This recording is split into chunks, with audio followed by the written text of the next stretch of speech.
यार ट्रांसफार्मर्स की जब हम बात करते हैं तो सुनने में आता है कि एक पावर ट्रांसफार्मर की टर्मिनोलॉजी सुनी जाती है, डिस्ट्रीब्यूशन ट्रांसफार्मर की बात की जाती है। याद रखेंगे दोनों ट्रांसफार्मर में बहुत फर्क होता है, ये चीज समझने की जरूरत है कि पावर ट्रांसफार्मर्स किसे कहते हैं या डिस्ट्रीब्यूशन ट्रांसफार्मर किसे कहते हैं। समझ लें इतनी जरूरी है कि जब भी आप फील्ड में काम करेंगे तो आपको कहीं पे लिखना पड़ेगा, कहीं पे सुनना पड़ेगा, कहीं पे देखना पड़ेगा। तो ऑब्वियसली जब क्लियर अंडरस्टैंडिंग आपकी होगी कि पावर ट्रांसफार्मर मीन क्या होता है, किसे कहते हैं और डिस्ट्रीब्यूशन ट्रांसफार्मर किसे कहते हैं, तो आपका कॉन्सेप्ट क्लियर होगा। अगर आपने कहीं पे लिखना है, कहीं पे बताना है, कहीं पे बोलना है, कहीं पे सुनना है, तो आपकी अंडरस्टैंडिंग क्लियर होनी चाहिए। अगर कोई आपसे पावर ट्रांसफार्मर की बात कर रहा है तो आपके दिमाग में पता हो कि हाँ पावर ट्रांसफार्मर इसे कहते हैं, वो ये एप्लीकेशन होगी।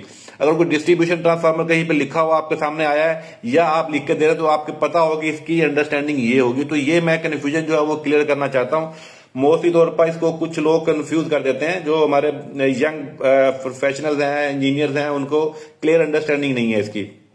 याद रखें पावर ट्रांसफार्मर की जब भी बात होगी तो पावर ट्रांसफार्मर जो होता है वो हमेशा लार्ज अमाउंट को ट्रांसमिशन करने के लिए इस्तेमाल होता है, वो स्टेप अप करने के लिए इस्तेमाल होता है। मोस्टली वो मीडियम वोल्टेज को हाई वोल्टेज में कन्वर्ट करने के लिए इस्तेमाल होता है। जब भी हम ट्रांसमिशन करते हैं तो वो पावर ट्रांसफार्मर के थ्रू की जाती है। पावर ट्रांसफार्मर साइज में भी बहुत बड़ा होता है और वो मोस्टली एमवीए रेटिंग में होता है, जैसे 20 एमवीए से ज्यादा हाई रेटिंग या 12 एमवीए, 20 एमवीए या एमवीए या इससे बड़ी रेटिंग में होगा। यानी नॉर्मली तौर पर उसकी रेटिंग एमवीए से शुरू होगी, वो केवीए में नहीं होता है, तो एमवीए में उसकी रेटिंग होती है और वो ट्रांसमिशन पर्पज के लिए इस्तेमाल किया जाता है। वो वोल्टेज को स्टेप अप करता है। लेट्स सपोज वो 33 किलो वोल्ट को या 11 किलो वोल्ट को 132 किलो वोल्ट में या 220 किलो वोल्ट में या ऑनवर्ड जो हम उसको 500 किलो वोल्ट या 750 किलो वोल्ट तक जाते हैं, तो वो स्टेप अप करता है। द मेन पर्पज होता है वो ट्रांसमिशन करते हैं हम उस वोल्टेज की।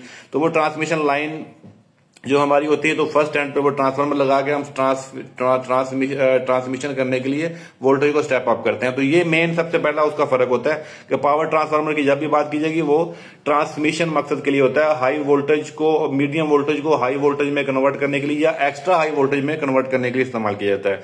जबकि डिस्ट्रीब्यूशन ट्रांसफार्मर जो सेकेंडरी होती है हमेशा लो वोल्टेज की होती है, उसकी प्राइमरी जो होगी वो मीडियम वोल्टेज में हो सकती है और उसकी जो सेकेंडरी होगी वो लो वोल्टेज की होगी। 400 वोल्ट 3 फेज की और सिंगल फेज के 230 वोल्ट आपको मिलेंगे उसकी सेकेंडरी साइड के ऊपर। तो ये डिस्ट्रीब्यूशन ट्रांसफार्मर का फर्क होता है।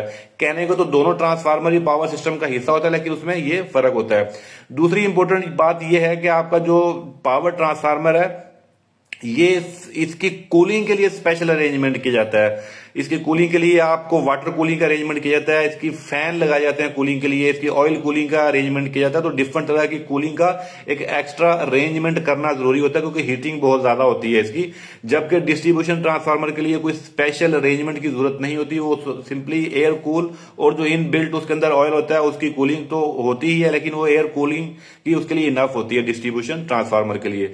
डिस्ट्रीब्यूशन ट्रांसफार्मर जो है वो आपको नॉर्मली छोटी रेंज में मिलते हैं। 50 केवीए का भी होगा, 100 केवीए का भी हो सकता है, 200 केवीए, 750 केवीए, 1250 केवीए, 1500 केवीए और 2500 केवीए तक भी हो सकता है वो आपको मिले, लेकिन उसकी आउटपुट हमेशा लो वोल्टेज में होगी। वो डिस्ट्रीब्यूशन ट्रांसफार्मर आपका कहलाता है। और पावर ट्रांसफार्मर जो है उसकी एफिशिएंसी जो है वो हाईली एफिशिएंट होता है क्योंकि उसने पावर को लार्ज स्केल के ऊपर ट्रांसफर जो है वो करना होता है, इसलिए वो हाईली एफिशिएंट होता है वो आपका पावर ट्रांसफार्मर। जबकि डिस्ट्रीब्यूशन ट्रांसफार्मर मोस्टली तौर पर हाईली एफिशिएंट होता है बट आपका तकरीबन 75% लोड के ऊपर।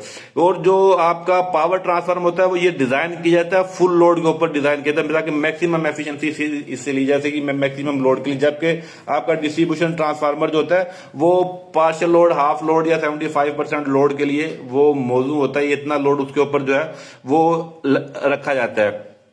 पावर ट्रांसफार्मर के ऊपर जो है लोड की फ्लक्चुएशन नहीं होती क्योंकि वो एक लार्ज स्केल की अमाउंट जो है वो ट्रांसमिट कर रहा होता है, तो उसके ऊपर लोड फ्लक्चुएशन जो है वो नहीं होती वो। जबकि डिस्ट्रीब्यूशन ट्रांसफार्मर की अगर बात की जाए उसके ऊपर लोड वेरी करता है, लोड की फ्लक्चुएशन होती है क्योंकि ये डिस्ट्रीब्यूशन ट्रांसफार्मर है।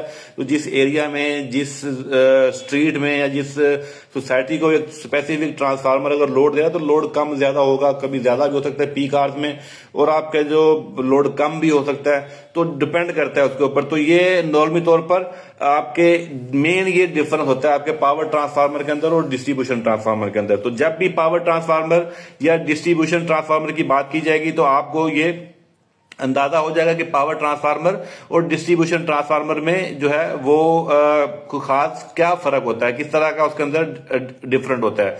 तो अगर बात करें लोड कैरेक्टरिस्टिक की बात करें तो जो आपका पावर ट्रांसफार्मर होता है ये फुल लोड मतलब most of the time full load होता है, जैसे मैंने अभी बताया आपका। जबकि आपका जो डिस्ट्रीब्यूशन ट्रांसफार्मर होता है ये वेरिंग लोड करता है, ये बात मैं ऑलरेडी रिपीट कर चुका हूं। तो ये डिस्ट्रीब्यूशन ट्रांसफार्मर और पावर ट्रांसफार्मर में बहुत फर्क होता है, यही फर्क होता है। और साइजिंग का तो फर्क मैंने आपको बता दिया कि पावर ट्रांसफार्मर का साइज बहुत बड़ा होता है, एमवीए रेटिंग में होता है, जबकि डिस्ट्रीब्यूशन ट्रांसफार्मर मोस्टली जो है वो आपको 2500 केवीए में आपको मिलेगा, या सम केस में 3000 केवीए में भी आपको मिल सकते हैं, तीन एमवी आप कह सकते हैं।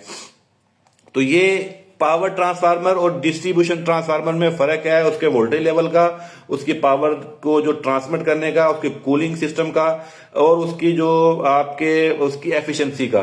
तो ये मेन फर्क है आपके पावर ट्रांसफार्मर के और डिस्ट्रीब्यूशन ट्रांसफार्मर के। इसलिए जब भी पावर ट्रांसफार्मर की बात की जाए तो ये माइंड में आना चाहिए कि ये आपका लार्ज स्केल पावर को ट्रांसमिट करने के लिए इस्तेमाल किया जा रहा है। इसका डिस्ट्रीब्यूशन एरिया में, इसका छोटे एरिया में, इसका लो वोल्टेज के साथ कोई लेना देना नहीं है। उम्मीद करता हूं आपके लिए ये काफी हेल्पफुल साबित हुई होगी। Further if you need any further information और असिस्टेंस तो आप विदाउट एनी हेजिटेशन जो है कमेंट सेक्शन पे आप कमेंट कर सकते हैं। I will reply you as soon as possible. Thank you very much, wish you all the best of luck. अल्लाह हाफिज।